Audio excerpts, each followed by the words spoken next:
Story time of how I caught my grandma and my dad sleeping together. Yes, you heard me right, my dad was sleeping with my grandma. Sadly, I had to be the one to find this out and walk in on them doing the dirty, and it was probably the most traumatizing experience I've ever had. So basically, my dad told my mom that he had to start working late to get extra money, because at the time we weren't doing so good money-wise. So basically, a couple months go by, and my mom said he started acting really, really weird, and then asked me to keep an eye on him and see if he's like doing anything strange. So you know me, the best daughter in the world, kept an eye on him, and I didn't find much out. Until one day, after I came home from school, I got locked out of my house because I didn't have my key, and both of my parents were so called at work. So I told my mom, and she works an hour away, so she couldn't come get me. And so I just had a friend drop me off at my grandma's house. So I tried calling my grandma, but she didn't answer, so I decided I was just gonna go anyways. I go through the back door like I always do. Part 2 of how I found out that my dad was sleeping with my grandma. So continuing on with the story, I walk in on my dad and my grandma butt naked, sleeping with each other. And by sleeping, you guys know what I mean. Oh, did I forget to mention that that's also my dad's mom? So I caught my dad sleeping with his mom. Mind you, my grandma's like 55 and my dad is 32. I mean, I guess it's not that big of an age gap. So back to the story, my first reaction was to take out my phone and start filming it. And my dad and grandma did not like that. But I just kept filming. My exact words were, I need receipts. By this time, they're both under the blanket trying to get dressed without me seeing their wings and hoo-has and titty-tas. At this moment, I was like, wait, I could be having the dream life right now. I could blackmail these two into anything at this moment. Then I was like, nah, I love my mom a little more than that. So I started thinking for a second about what I wanted to do.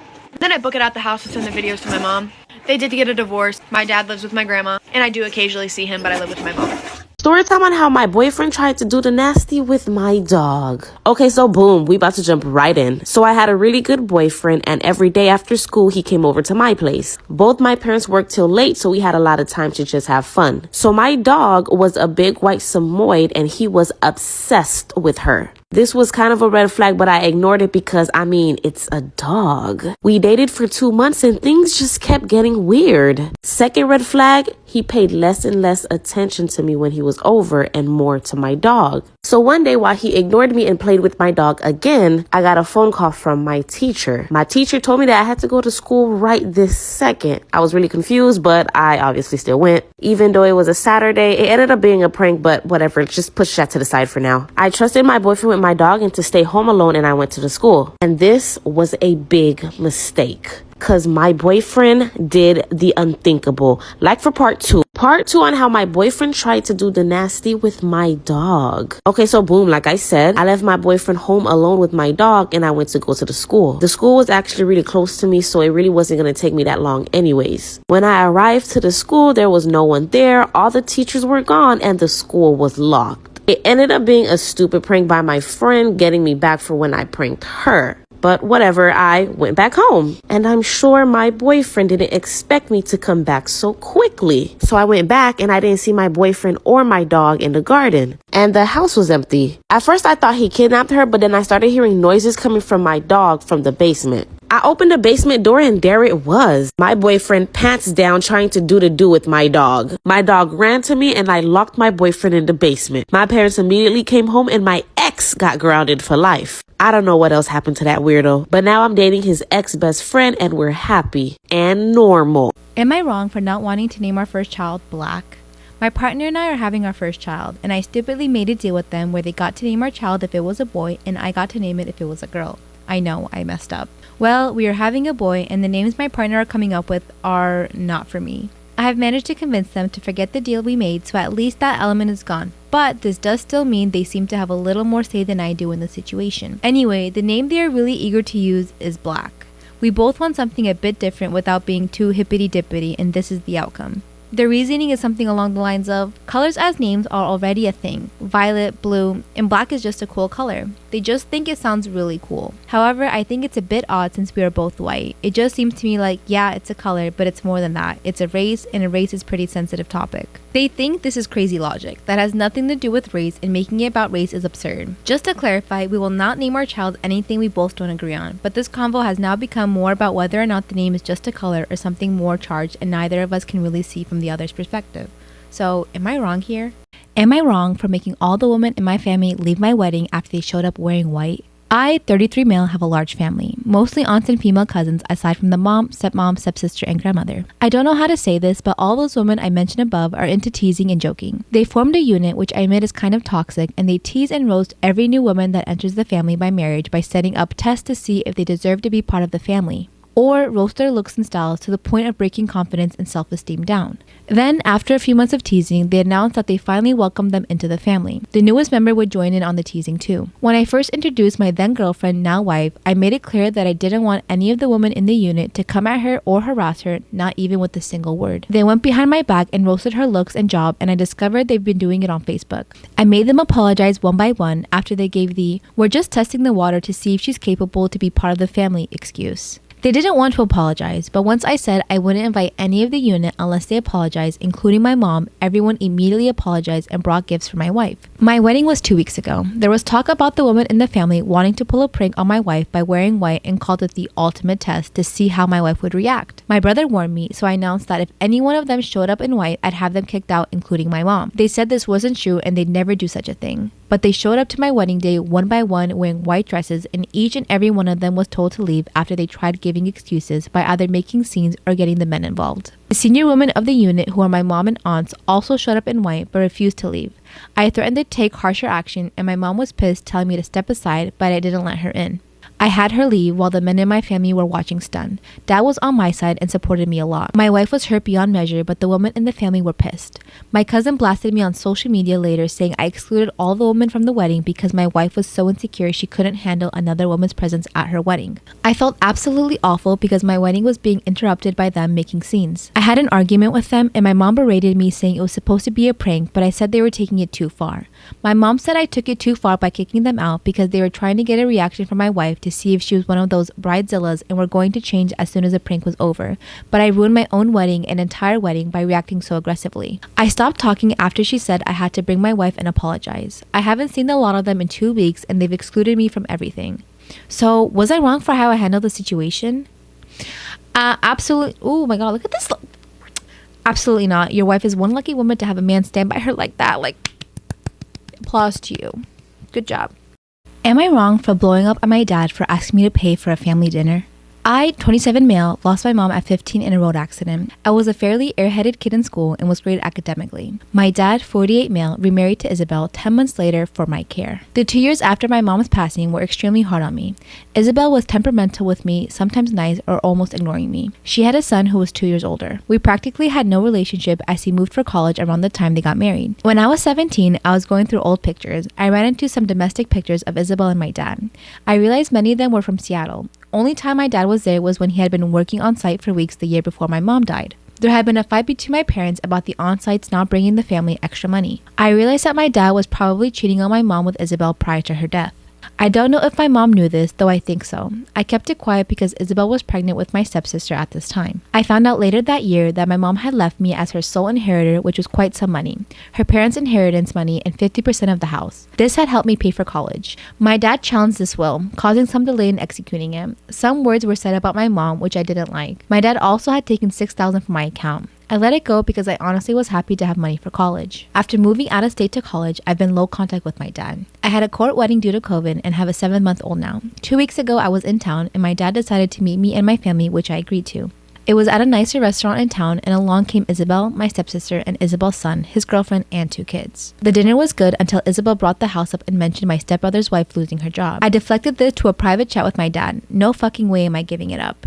This made the conversation much more difficult. When the check came, my dad asked me to take care of the bill and I refused, asking them to split it. I had no idea everyone was coming and had no contact with any of them prior to this. My dad started to bring up how I had a nest egg and my mom babied me. Suddenly, my stepbrother said, "Dude, just get it. You'll be fine." I kind of saw red at this moment and I told him to shut the fuck up and that my mom gave me the money because my dad was an adulterer. Isabel got in the middle and asked me not to talk to my dad like that, and my wife tried to calm me down. I said I don't want anything to do with this family and to keep our relationship just between me and my dad. Anyways, more words were shared and I handed them the cash from my side and left. My wife said I shouldn't have acted like that but still had my side. So, was I wrong here for my reaction? Am I wrong for refusing to give up my dream wedding dress, even though it means my fiance's family won't attend? I'm in a lot of turmoil right now, and it feels like everything is falling apart. I have never had a great relationship with my future mother-in-law. It isn't terrible, but I can sense that she doesn't like me. My fiance is very close to his family, so there has been some tension. I didn't invite my mother-in-law wedding dress shopping because our relationship was awkward, but I thought I'd show her a picture to make her feel included. My dress is a beautiful, flowery, beachy dress, but not technically a wedding dress and could be ordered in color. I bought it from a small local boutique that we both love. My mother-in-law said that I can't wear that dress because she bought the same one for her 50th birthday, which is 2 weeks after my wedding. My mother-in-law does have the dress though in a mint green color. There is enough detailing that it's still clearly the same dress. And she has the receipt to prove that she got it first. Lavish birthday parties are a thing in our circle, so I know she has invested serious time and money. I said that I'm still going to wear the dress, despite the fact I could easily return it with no loss, because I didn't do this out of malice and I love it. She said if she wears it 2 weeks after I do, everyone is going to think she is pathetic in copying her son's wife. I said sorry, but not really my problem. Everyone has gone crazy since I said that. His entire side of the family has backed out of the wedding, so like 15 people, and it will be noticeable.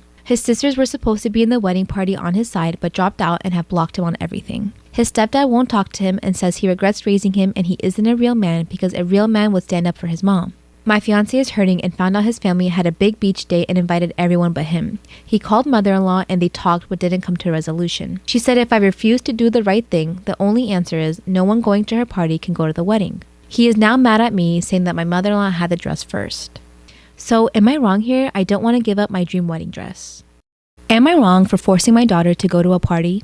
I, 44 female, have 3 girls who I'll call May 21, Jessica 19, and Diana 16. Of course I'm biased, but all 3 of them are genuinely beautiful and charming. However, Diana isn't as social as her 2 big sisters. It's the classical teenage sitcom differences. Oh god, this is going south already. May and Jessica were social butterflies in high school. They had lots of friends and were very well known. Diana, on the other hand, has had the same 5-person group of friends since middle school and spends most of their time playing video games, particularly League of Legends and Smash Bros.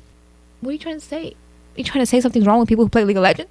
In general, they are more on the geek side. Like I said, a very cliche difference. Diana has had bad luck, and thanks to lockdown, she hasn't had the full high school experience her sisters had. But she doesn't seem as affected as one would think. On one hand, it makes sense. Despite the worst part of the lockdown last year, she pretty much played with her friends online quite often, so I'm guessing she didn't feel as isolated as her sisters during this time, but still, it concerns me a little. Teenage years are a lot about being social and adventurous, and even without this global situation, she chooses to stay indoors. Anyway, the problem is that Diana's high school is planning a Halloween dance this month since last year it was cancelled. I imagine she'd be excited for her first dance, but she just isn't, and yesterday she told us that the day of the dance, Friday the 29th, she and her friends plan to participate in a local League of Legends tournament. This made me angry. She literally has all the time in the world for video games, but a limited amount of high school events, and she's just ditching them for irrelevant video game tournaments. I usually try to be supportive of her hobbies, but this crossed the line, and I told her she couldn't go to the tournament, and if she didn't go to the dance, then she won't go out that day nor play video games for the weekend. Like I said, my girl is as beautiful as her sisters, and I'm sure she wouldn't have a difficult time making friends. She doesn't have anything to be insecure about. When May and Jessica had this dance, they start prepping in September, trying new styles, finding the best costumes, all of that. I would drive them around to help them in any way possible to prepare. I wouldn't call it a tradition, but it's a moment that's also important for me. Oh, I see why you all butthurt about this.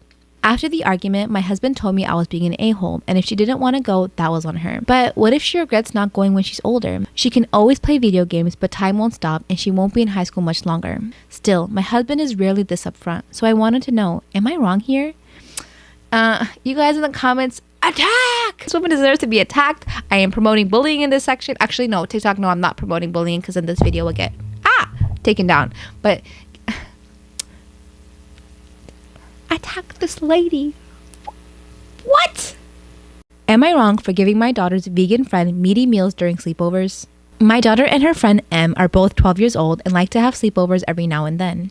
Em's family maintains a strict vegan diet where she isn't even allowed to drink milk. That's what fucking veganism is. Yeah, okay. Her parents are nice people, although a bit on the neurotic side. So whenever she's over, I always make a big meaty meal for them. Last weekend, I made some cheeseburgers and steak for them on the grill with a big glass of milk. Em absolutely loves it and always politely asks for more, which I happily provide. Em is a bright young girl and she's a good friend to my daughter, but I notice how much smaller and paler she is compared to my daughter. I think it's likely tied to her family's diet. Not for you to decide.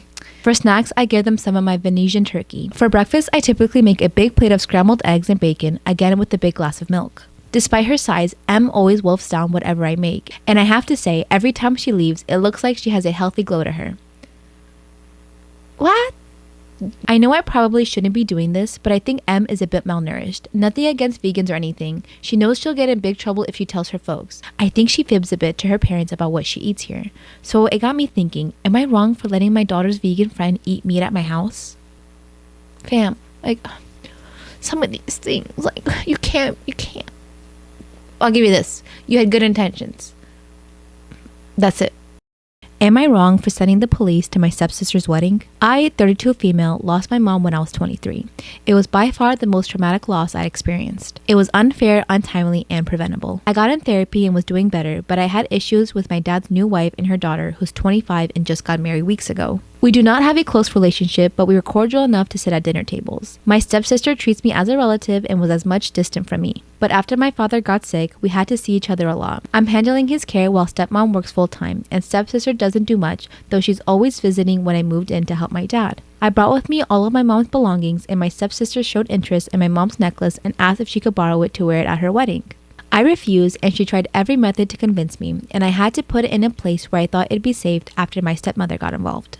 As the wedding approached, they both kept convincing me to let my stepsister have it. She bragged about affording a better one, but it was a matter of showing who's in control. I stood my ground and told them how serious I was, so they backed off. I didn't attend the wedding to stay with my dad. I remember wanting to change where I was hiding the necklace while the house was empty, but I found it was gone. After searching for hours, I called my stepmom and she said not to worry, my stepsister took it and will return it when the wedding is over, but it was clear that I won't see it till after the honeymoon since she and her daughter was staying at the hotel. I screamed at her to return it, but she argued about not wanting to leave the guests and the wedding already started. I told her I'd get it myself, but she forbid me from coming, saying she'd have to keep me out from wanting to make a scene. I called the police and explained to them what was happening. I informed them my stepsister intended to leave for her honeymoon with my property. The police were sent to where the wedding was being held, and they were able to retrieve the necklace from my stepsister. My stepmom returned home and kept shouting at me, calling me petty and crazy, to send the police to my stepsister's wedding, ruining it and humiliating them over a piece of jewelry. She was screaming at my sick dad, telling him to handle me after the stunt that I pulled at the wedding. I defended myself, saying I only wanted an item that belonged to me that they took without my permission returned. She argued further that I could have waited to get it back, but I chose to burn the bridge with my stepsister and said that she considers me dead after this. She said stuff I can't mention, but here's all I can say: it was a bad night. I might have overreacted by getting the police involved, but I had no guarantee of getting the necklace back since I have experience with them in the past. So was I wrong here? It's simple. If you don't want to get the police involved, you don't steal people's property. So no, you're not wrong. Am I wrong for telling a man he was too old to have a toddler? I, 51 female, recently went on a date with a 54-year-old male. I knew he had 2 kids, but while we were eating, he tells me their ages, 32 female and 3-year-old male. That's a deal breaker to me. At my age, with grown kids, 25 and 26, the last thing I want to be bothered with is a man with a toddler and all the potential drama. The mom is 30. I went on with the date because I was having fun. When it was over, I had every intention of letting things just fade away. Yes, I can be passive aggressive. Well, he called a couple of days later wanting to go out again. I tried the whole I'm not ready thing, but he kept trying. Finally, I told him that the fact that he has a toddler is a deal breaker. Too much possible drama, and I'm way too old for that. Hint, hint. He told me I was being hypocritical since I was a single mom. I said a single mom of 2 grown kids. He kept repeating himself, and I kept repeating myself. Finally, I told him that having a baby at 51 shows a stunning lack of judgment that I don't need in my world. He was quiet for a minute, told me that was a messed up thing to say. He told me I should have told him that before he paid for my dinner and that it was a B move, then hung up. So, am I wrong here? He just butthurt because you called him out because he was being an irresponsible adult and having a baby at 51. Am I wrong for telling my sister that she should have aborted my niece when she had the chance? I grew up in a single-parent household with my mother and my half-sister Casey, who is 7 years younger than me. My mother struggled with drug abuse for the majority of her life, and as a result, I have no clue who my father is. Casey's father was also heavily into drugs and only stuck around for 3 years. I basically raised Casey because when my mom wasn't at work, she was either gone for days on end, holed up in her bedroom/bathroom doing drugs with whoever her boyfriend was at the time. I am now 31 and have no desire to have children after spending much of my youth caring for Casey. Casey unfortunately followed in my mother's footsteps in that she began excessively drinking, smoking, partying, etc. She enrolled in a university that's known for being a party school, but dropped out during her first year after getting pregnant with my niece. 14 weeks into Casey's pregnancy, we learned that the baby would likely be born with intellectual and physical disabilities. I am pro-choice and discussed abortion as an option with Casey, who at the time refused and assured me that she would love her baby no matter what disability she was born with. My niece is now 4 years old and is nonverbal with pretty severe cognitive delays and motor/sensory issues. My mother has been sober for about 5 years and has since come around to help out Casey with my niece. She feels bad about our poor upbringing and as a result enables Casey to continue partying and being an irresponsible parent. Casey is hardly ever around while my mother is left alone with my niece. She's pretty much become my niece's 24/7 caretaker. Both my mom and sister have asked that I help babysit from time to time, but I politely declined because I know nothing about caring for special needs children. Recently I learned that my mother is planning to move a few states away as her boyfriend would like to be closer to his family, meaning she will no longer be able to help take care of my niece. Now Casey has asked that I become my niece's godmother and that I move back to our hometown and in with her to help out. I declined because I know that what she really means is that she would like me to become my niece's primary caretaker. She then asked for me to compromise by having me pay for a home caretaker and for assisted living for when my niece turns 18. Again, I refused. My husband and I both have well-paying jobs, so technically we could afford it, but I'm sick of everyone rewarding Casey for her poor choices. This resulted in a screaming match between her and I, where in the heat of the moment I told Casey that she should have gotten an abortion if she knew she was unwilling to step up and be a mother to a child with special needs. Now I am receiving daily texts from both her and my mother stating how terrible of a person I am and that if I truly cared about our family that I would help out. So am I wrong here? Call CPS. That's my 2 cents. CPS. Am I wrong for telling my sister her rainbow baby isn't special? I, 27 female, have a set of twins, Ben and Betty. They just turned 6. My sister, 32 female, has Connor, who is 4. My sister and her husband lost their first baby due to SIDS. It was devastating for the whole family and I was behind my sister 100% of the way. I couldn't imagine what it was like. Anyway, when she found out she was pregnant with Connor, we were all excited. The pregnancy went well and Connor got a good bill of health. I love my sister and I love my nephew, but my sister is convinced that because he's her rainbow baby, that means he can do whatever he wants. Connor is incredibly spoiled and a brat. He throws fits to get his way, hits, kicks, cries, whatever it takes. My sister and her husband give him no discipline. He's their rainbow baby, so that is their excuse for his bad behavior. Their lives are to serve for whatever Connor wants. My twins just turned 6 and we had a small party for them. Everyone was having a good time except for Connor. He wanted cake, didn't like the games, wanted to watch TV, wanted ice cream now, didn't want other kids to touch him, and etc. Basically, the whole party, Connor threw a tantrum. The final straw came at present time. My husband went to get the gifts out of the living room only to find Connor had ripped nearly all of them open. My sister made excuses saying he was just excited and wanted to play with my kids' new toys. I lost it. I told her that Connor isn't special, that he's a brat and he's been ruining the party since he got here. My sister immediately went on that he's her rainbow baby and he didn't mean it and maybe I should have put the presents where he couldn't get to them. They were in the living room and the party was outside. No one was inside. I lost my temper. I know I did. This was my kid's party though. I said some nasty things to her. I told her that Connor isn't a baby anymore and he's not special and she's raising a self-centered brat who will grow up to be a self-centered adult. She left the party and then my parents called. They said they understood my frustrations and everything about the situation. Then they said they still feel like I should apologize to my sister. Why? Because I have 2 healthy kids while she lost 1 and she's still having to deal with it? I told them no, my sister should apologize for how her son acted at the party. My husband and the guests who were at the party are on my side. My sister hasn't really spoken to me in a few days, just posted passive-aggressive things on social media, which I just blocked. So, am I wrong here? Am I wrong for kicking my brother out for announcing his wife's pregnancy right after I announced my daughter had cancer? Just to make sure I represent both sides of the conflict, my brother and his wife suffered from not having kids for years. It impacted them greatly. They love the kids in the family but always wish to have kids of their own. Lately, we got busy with my daughter Megan, who is 12, with health problems. She started suffering from anemia, loss of appetite, and recurrent fevers. We've taken her to the pediatrician and from there we've learned that she has cancer. It was so devastating, I didn't want to tell my family right away. Most of them have chronic conditions and this type of news might trigger a negative reaction because they love Megan and would give everything to see her healthy. My husband and I decided to gather the family at my house this past Wednesday to announce Megan's diagnosis. My aunt didn't take it well because she holds Megan dear since she was rightfully the most devastated one. After a few minutes of complete silence, my brother started moving in his seat saying there's something very serious he wanted to tell everyone. He was hesitant, but then he and his wife stood up and then he said that they found out that they were finally expecting. The family were conflicted. Some got up to congratulate them and some remained seated. I remained seated and my brother then approached me and expressed how sorry he was that they had to tell us in these circumstances, but said he couldn't wait since this is a huge deal for them after years of waiting and because everyone was present. Literally everyone was there since I said the announcement we wanted to make concerned Megan. I argued with him about how he thought this was an appropriate time and asked if Megan mattered to him at all since he didn't take a minute to realize she was just diagnosed with cancer. He started reminding me how many years he and his wife suffered from frustration and disappointment for not being able to have kids, and argued that because he wasn't able to be a father until now, he's 37, he felt he was missing out on so much for many years, and that I didn't have to finally tell him congratulations, but should at least not guilt him for feeling overwhelmed and excited to finally be a father. He said I knew exactly how much he adores Megan and I shouldn't even think otherwise. Then said he was just sharing good news after hearing the bad news and there was nothing wrong with that. I told him and his wife to leave the house right then. He said he won't argue anymore because of how tense I felt, but will expect me to apologize at some point. Some family agreed with me, but my parents thought I shouldn't have taken my anger out on him like that, and that he'll always remember my reaction to the news he gave and should apologize after I'd calmed down. So, was I wrong for my reaction?